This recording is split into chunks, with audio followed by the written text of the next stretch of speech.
we already know. So, an Ascian is an immortal because its soul doesn't return to the ethereal realm when its host is defeated. Instead, it flees to the place that lies between our world and the void. Therefore, the first step to permanently defeating an Ascian is preventing its soul from making this journey. And if you recall, when we last gathered here, I had verified that white auracite has adequate capacity to entrap the beings, albeit only briefly. Which left the small matter of their extermination. Aye. To unmake an Ascian soul, one must needs smite it with a concentrated burst, or blade, of purest ether. However, we wanted for both the data and the means to forge such a weapon. Short of experimenting on an actual Ascian, you see, there's no way to gauge how much ether its soul is made of. As such, we don't know what etheric density our blade needs to have in order for it to work. So we'll just have to make the densest blade we can and hope for the best. Though that would require a lot of ether. Hang on a minute! Why didn't we think of this before? White auracite can hold an absolute heap of ether, can't it? Please tell me you're joking. God's sakes, Ida.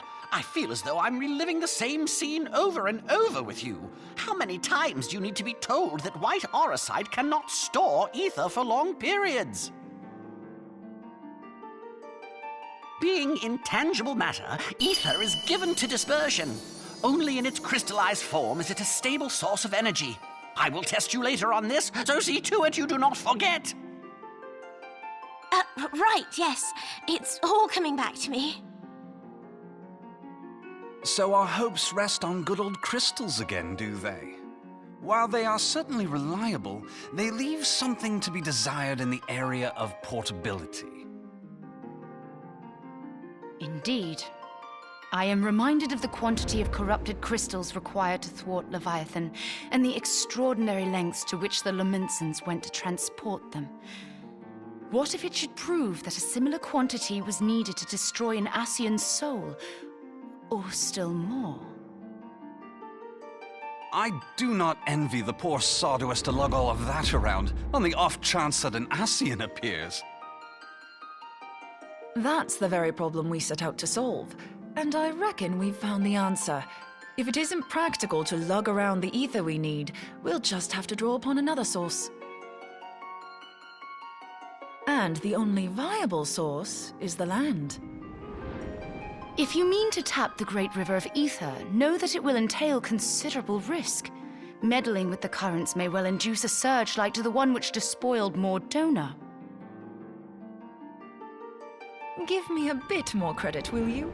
Why would we need to tap the river when there are veritable reservoirs jutting out all over the land? Aye, I speak of corrupted crystals. It might be that their aspect is out of balance, but a crystal's a crystal. It contains ether, and we can help ourselves to it.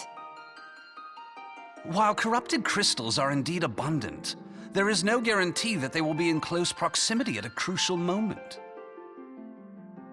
But what if we don't need them to be? What if we could tap their power from afar? A malm away, say? If we could do that, we'd have ready access to ether aplenty in almost every corner of Eorzea.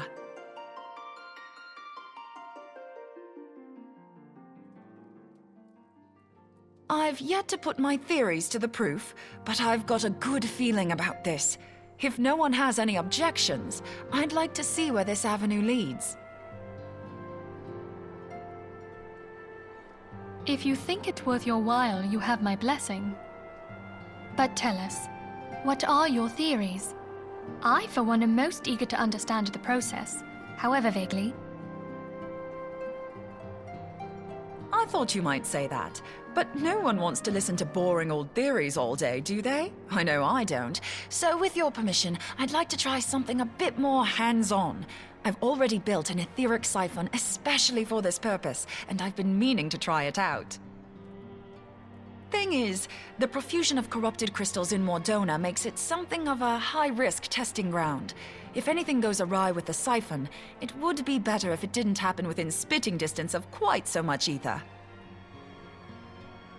Ideally, I need an isolated specimen. Does anyone know where I can find one? May I suggest northern Thanalan? There you will find corrupted crystals of middling size, standing a reasonable distance apart. Ideal for your needs, I should have thought. Oh, and if you do elect to visit the place, I should be much obliged if you would assist me in another matter while you are in the area. Has something happened? Movement has been observed at Castrum Meridianum. During Operation Archon, the Alliance dealt the stronghold a heavy blow. Its facilities were extensively damaged, and its garrison reduced to a fraction of its former strength. Not long after our forces withdrew, however, their ranks were replenished by reinforcements from Castrum's sentry. They now seek to rebuild, and to this end they have their sights set upon the ceruleum processing plant. Having lost the Empire's support, the 14th Legion lacks the resources to sustain itself. To them, this is a bid for survival, and they will doubtless fight like desperate men. Though I have dispatched the Crystal Braves, I fear their strength alone may not suffice to stay the Imperial assault. I would request the Scion's aid in the defensive effort.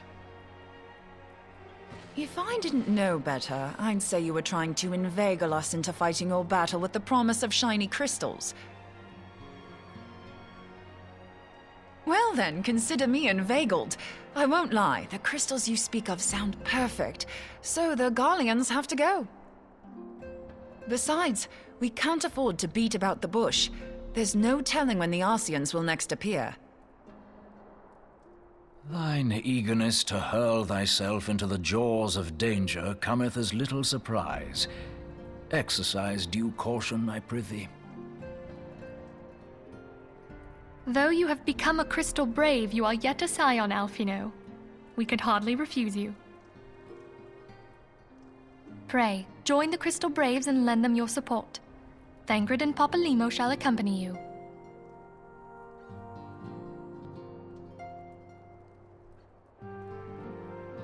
Ida and Yashtola, in the meantime I would have you assist Moonbreeder.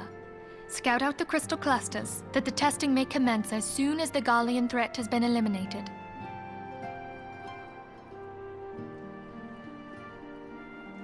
If it please you, I shall continue mine own experiments on white aurosite.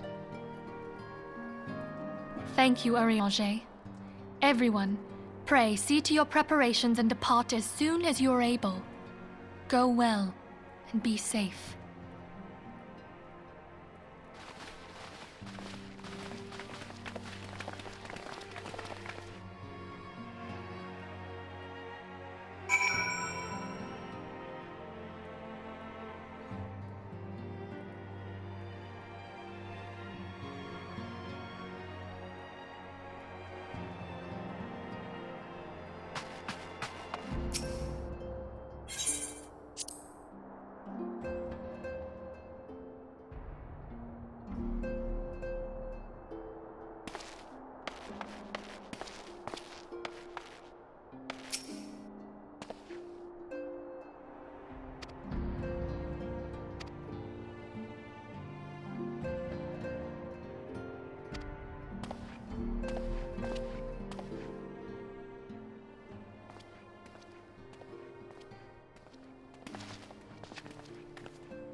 hold on. I won't be a second.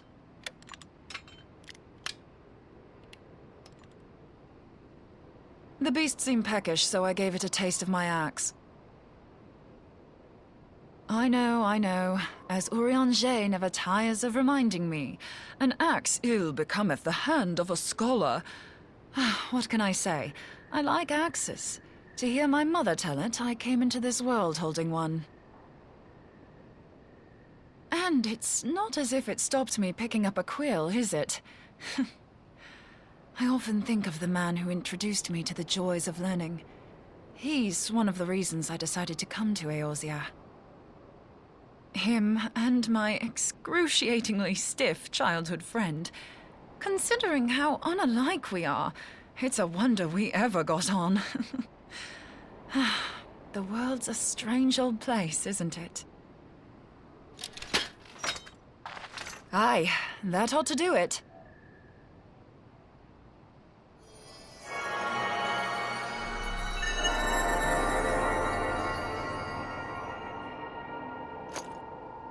So far, so good. At these concentrations, it shouldn't matter too much if something goes awry. Just enough ether to make it interesting. Did you see that? The way the crystal glowed? The siphon works, I'm happy to say. With a few refinements, it should satisfy our appetite for ether, which just leaves the small matter of forging our blade. I'm not sure how to go about it just yet, but I swear to find a way. I'll put a blade in your hands if it's the last thing I do.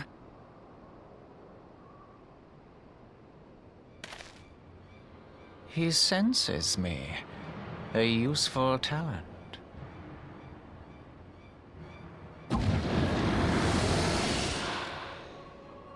Hanassian, are they onto us? By your brand, I see you are an Archon of Sharlayan, keeper of knowledge, seeker of truth. Meddler. I don't know what the hell's you're saying, but I don't much like your tone. Your instincts serve you well. But come, be not unsettled on my account. That lovely brow was not made for frowns. But I waste my breath.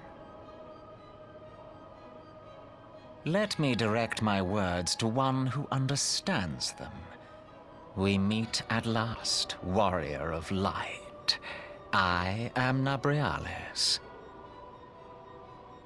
And you have long been a thorn in my side. I suffered the overweening presence of La Habrea that men might host the power of gods, only for you to undo my hard work.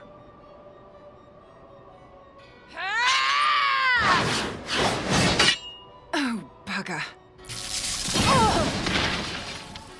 Do settle down. You must concede that I acted in self-defense. But what's this? I do not sense the blessing of light. Oh, dear. Could it be that frail Hydaelyn has forgotten her champion? This I did not foresee. Shorn of light as you are no longer a threat. And better yet, the seal is broken.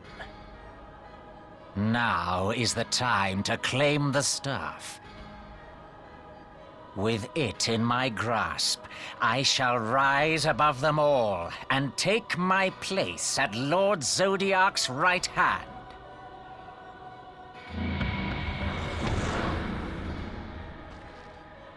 What did that bastard want with us?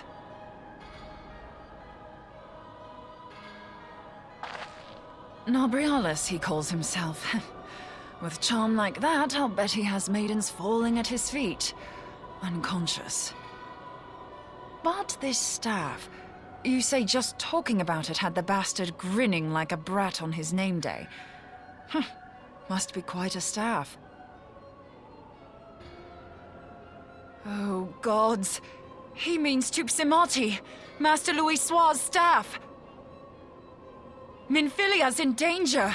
We have to get back to the Rising Stones.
You two!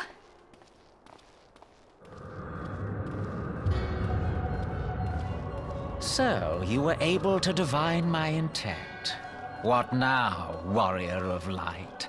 Ah, but that name is no longer fitting. You have become decidedly dull, and quite incapable of barring my entry. What do you mean? You truly do not know? Then I suppose it is only right that I enlighten you. The blessing of light kept you and your fellow meddlers safe. It was that which prevented my kind from entering your domain. My kind, I say, though it had no power over the likes of Elidibus and La Habrea. Being of this world, they could come and go as they please, while I could only look on. But I need look no longer. Now that the seal is gone, I mean to act. Unlike the others, I am not given to waiting. I shall take that staff and bring about the next rejoining. Rejoining? Then it was your doing. The Isle of Val, the scholars, all of it.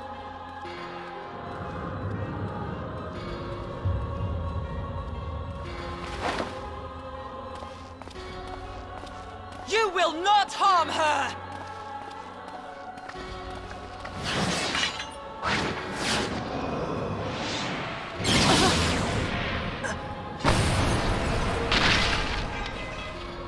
Moonbreeder! Why must you insist on forcing my hand? Did you learn nothing from our last meeting? Ah, but I forget. My words fall upon deaf ears. The staff is but a broken relic, a memorial to the departed. What possible use could you have for it?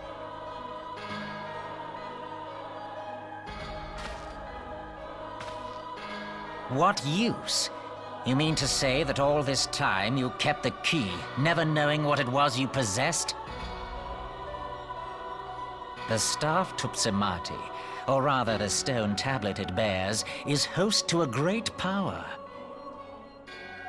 Together with the horn, it can be used to draw vast quantities of ether from its bearer's surroundings.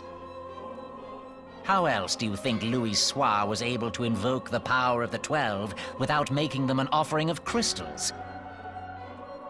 Summoning requires not only prayer, but a profusion of ether. Even a child knows that. If I did not know before, you may be certain I do now. But above all, I know that we cannot allow this staff to fall into your hands. I will die before I let you take it. Insufferable woman. I would happily end your miserable life here and now. Alas, Elidibus would never let me hear the end of it. Very well. If you will not part with the staff, I will take you too.